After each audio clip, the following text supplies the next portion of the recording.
Hello there guys and welcome back to 100% Chelsea. And first of all, Merry Christmas to all of you celebrating. I hope you're having a great day.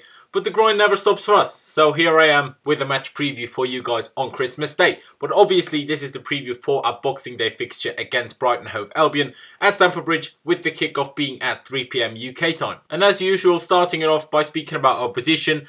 And Brighton, well, they're doing alright, to be honest. No standout great results, but they're still doing okay. They're currently in 12th with 21 points after 19 games. 5 wins, 6 draws and 8 defeats. So, like I said, 19 games, so we've reached the halfway point of the season. But for some reason, we've played Everton twice in the league and are only playing Brighton for the first time tomorrow.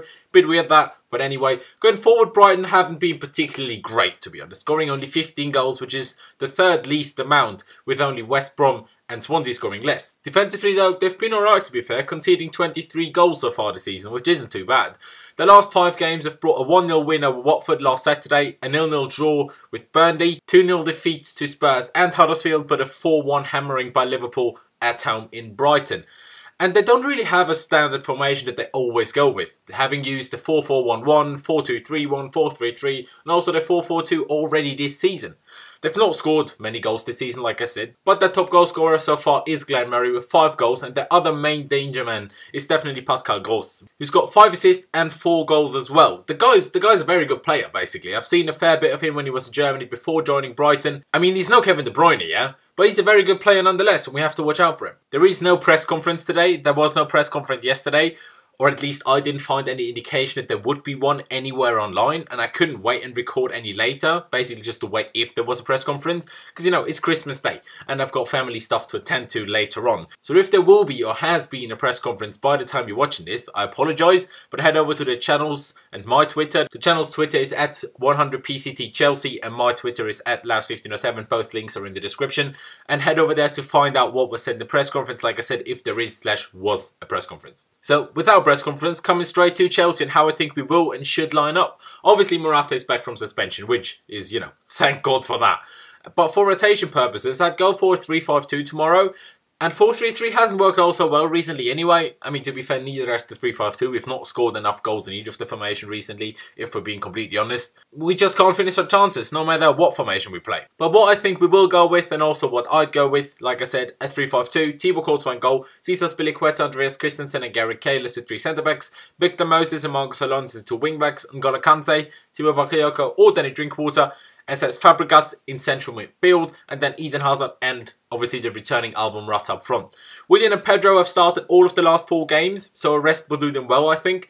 And as Musonda, I presume he's still out injured, and even if he wasn't, he wouldn't play anyway, let's be honest. We kind of have to go 3-5-2 if we want to rest Willian and Pedro. For the other positions, I mean, yes, rotation, we've just played on the 23rd, of course, but for example, Zappacosta was so poor when he came on against Everton. He really doesn't deserve to play at all, and also we need a win here. So I'd play the best team we can, while, like I said, resting Pedro and Willian. Preferably, we'd even get a big win for once, with scoring like 3 or even better 4 or 5 goals, because we just need that in the fan base, you know, the whole league. We just need to score some goals. We just need to bloody finish our chances for once. One thing I quickly want to touch upon is a lot of people have been saying play 4 at the back. And while I agree that we should have that option to use more than we do, we don't have any proper good fullbacks except Azpilicueta. And even he's better as a wide centre-back, which is playing in a 3 at the back formation, than as a right-back in my opinion. Moses, Alonso, Zappacosta in my opinion are nowhere near good enough to play a full-on fullback. They're just not good enough defensively. Maybe Zappacosta because he's the most real fullback out of the lot. Alonso has obviously played it before, but He's not very good as a fullback in one-on-one defending in my opinion anyway. Okay, against Brighton, maybe it would work. But playing a completely different system that we haven't used for over a year has to be worked on in training. You can't just, you know, as a manager go, right, playing 4 at the back today when you haven't worked on it in over a year. It's not that easy. And when you're playing every 3 days, like we have been doing for months, you simply don't have the time to work on a new system or a different system. And people have to get that into their heads. We can't just go and change formation whenever we want. That has to be worked on, you know. And basically at the moment we're just recovering from games, preparing for games, recovering from a game, preparing for a game. There's not much time for any tactical work and training because, like I said, we're playing every 3 days. And also when we're dominating a game, while playing 3 at the back. We really just leave one of the centre-backs back anyway, because both wide centre-backs push forward into midfield, which is shown by Azpilicueta having 5 cross assists already. I mean, you can't exactly play a cross to your striker from deep inside your own half, can you now? It doesn't work. And the wing-backs push up to be the actual wingers and give us the width up front. A back 3 isn't necessarily a defensive formation. Yes, it can be, but it's not necessarily. The problem is that our wing-backs aren't good enough to make it seem like the formation working on the attacking side of things. If we had wing-backs that could beat their man 9 times out of 10 and play a good cross 9 times out of 10, no one would be saying go back to a 4 at the back, because then this formation would be working even better than it was last season already when we won the league, with a record-breaking 30 wins out of 38 games. Yes, Man City might break that record, but for now it's still a record. I mean, that's just a quick summary of why I don't think 4 at the back is the solution right now, but this video would get too long if I went on. Maybe I'll do a separate video on it soon, but like I said, you can't just change formation when you don't have time to work on it in training. It doesn't work like that. But going back to the game, and Brighton definitely build their game on being defensively solid, especially away from home.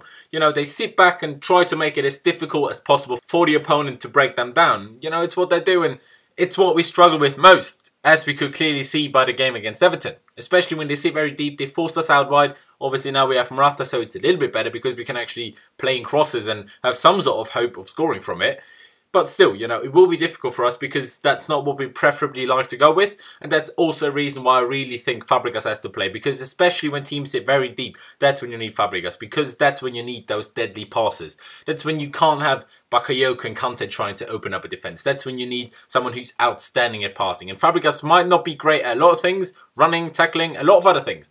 But he is incredible at passing, and no one can deny that. And when a team sits back and a team sits deep, I think, you know, that's what gives you the best chance of actually scoring. Because as good as Hazard is at dribbling and, you know, getting past players, he can't get past basically 5 players inside, well, 5 yards. It's impossible for any player to do that. Even Messi couldn't do that.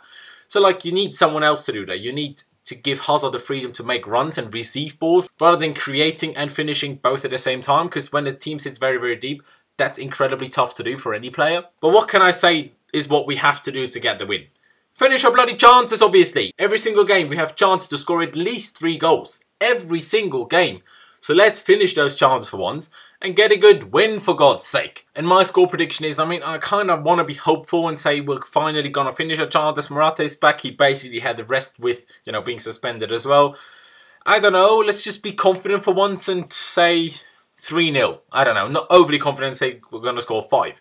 But let's go more than 1 or 2 anyway. So, you know, I'm going 3-0. But yeah, that's really it from me. Leave me all of your thoughts down in the comment section below. Your predicted lineups as well as your score prediction. Like I said, leave it down in the comment section below. Leave a like if you did enjoy the video. Would massively appreciate that. Check out my social media, which is Last1507 on both Instagram and Twitter. As you can see over here, I'd massively appreciate it if you could follow me there. Don't forget to subscribe to 100% Chelsea if you haven't already. Just click that button up there and you can subscribe if you haven't already. Like I said at the beginning of the video, Merry Christmas to all of you. Hope you're having a great time. Up the Chelsea. And I'll see you next time.